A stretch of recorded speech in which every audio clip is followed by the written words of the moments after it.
Hi guys and welcome to Crazy Pepper Revenge. This channel is all about crazy true stories, stuff that happens in real life when things get a little bit messy, people dealing with drama, cheating, lies, breakups, and even revenge. Some stories are wild, some are emotional, but all of them will keep you watching. If you like real talk and real situations, you're in the right place.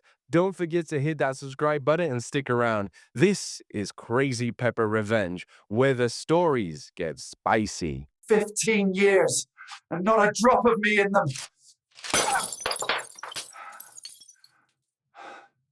So this happened over the course of about a year, but I need to get this off my chest because the whole thing still feels surreal. I'm 41, work in tech, married to Alice for 15 years with 2 kids, Alina, 14, and Caspian, 10, or so I thought. It all started when I came home early from a business trip to Seattle. I work from home mostly, but had to travel for this client meeting. Rain was pouring as usual, but I was excited to surprise Alice and the kids. The house looked peaceful, lights glowing in the windows, that lavender candle smell Alice always had going. I walked in quietly, wanting to surprise everyone, and heard music upstairs. Not Alice's usual classical stuff, something with a heavy beat. I called out, but got no answer.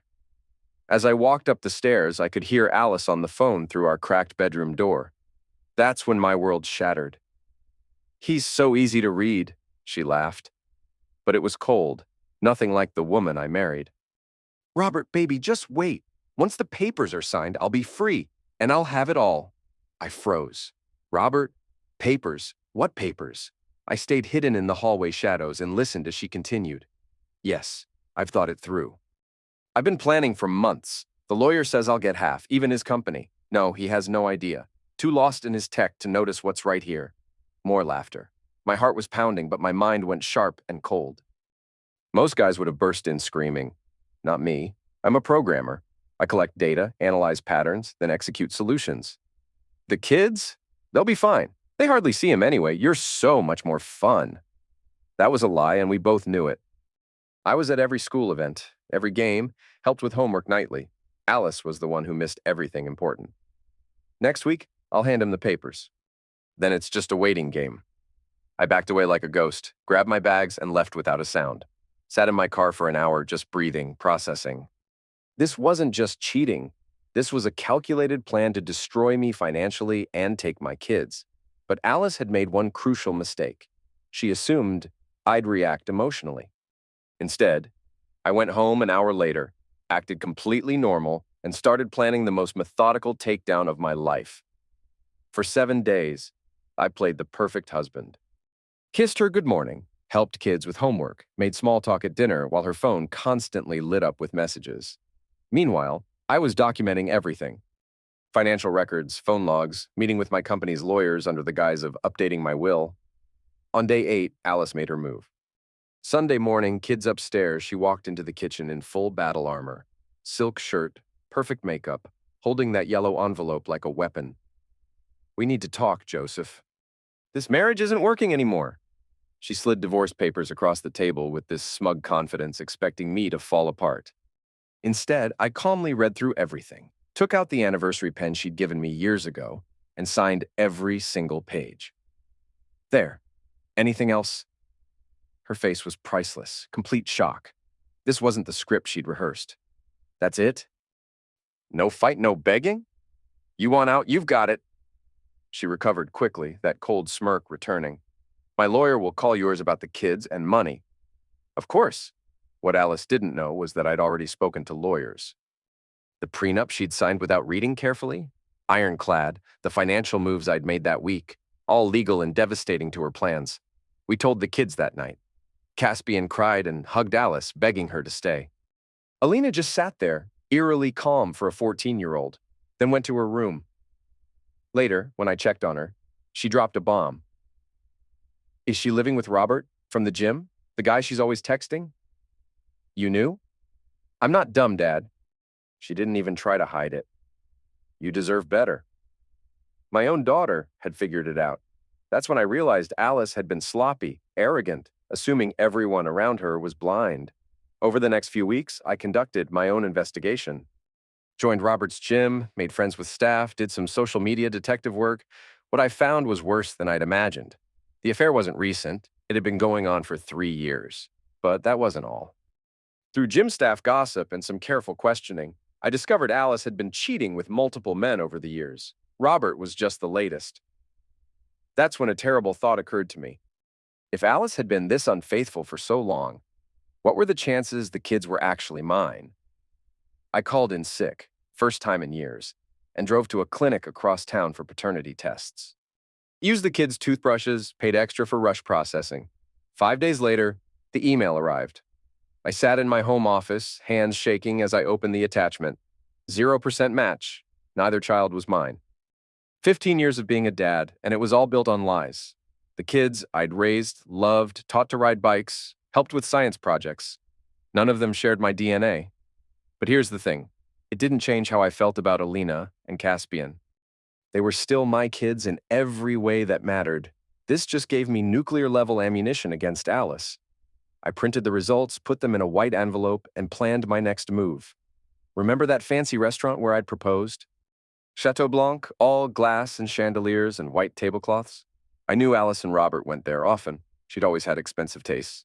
So I waited. And one Thursday night, there they were at what used to be our table, toasting their future with champagne. I walked over in my best suit, envelope in hand. "Hello, Alice." "Robert." Alice's champagne smile froze. Robert tensed up.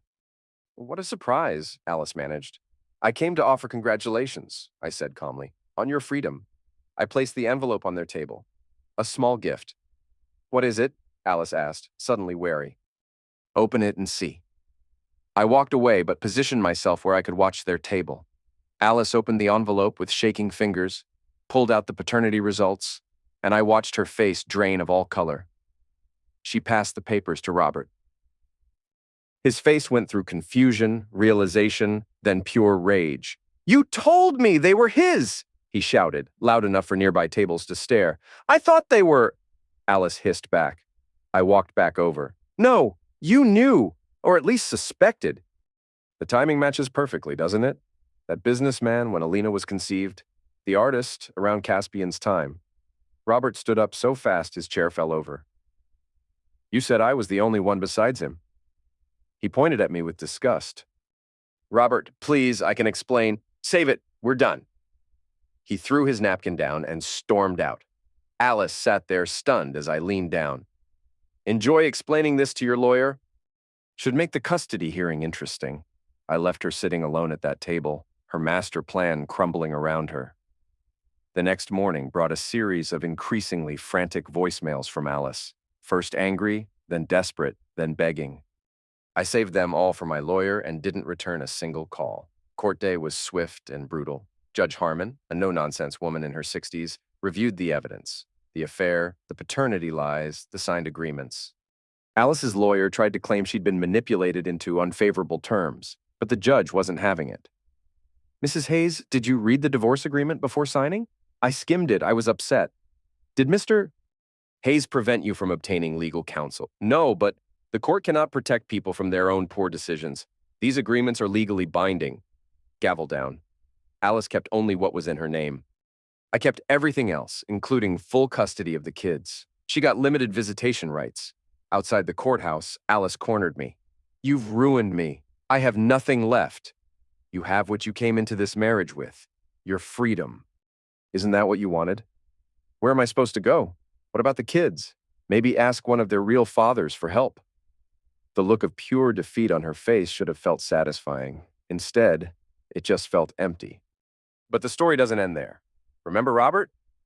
Turns out my anonymous tip to the Financial Regulatory Board about his gym's questionable funding sources had triggered a full audit. His accounts got frozen, Jim got investigated, and suddenly he couldn't afford to support Alice either. She called me a few days later, or rather, Robert called me, furious. "You tipped them off, didn't you?" "I don't know what you mean." "My accounts are frozen. They're investigating everything."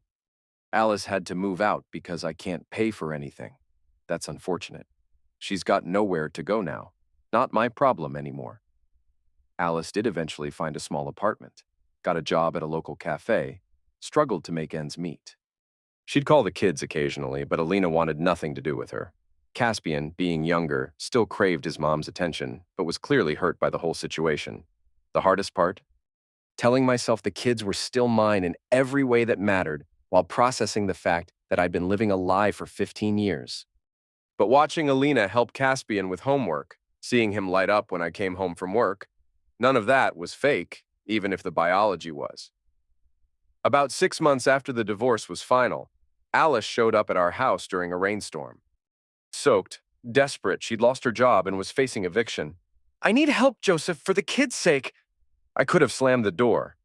Instead, I paid for one more month of her rent. Not for her, but so the kids would have a stable place to visit their mother. "There are conditions," I told her. "Get a job, follow the visitation schedule, and understand this is the last time." She nodded gratefully and left. I watched her walk away in the rain, a broken woman who'd gambled everything and lost.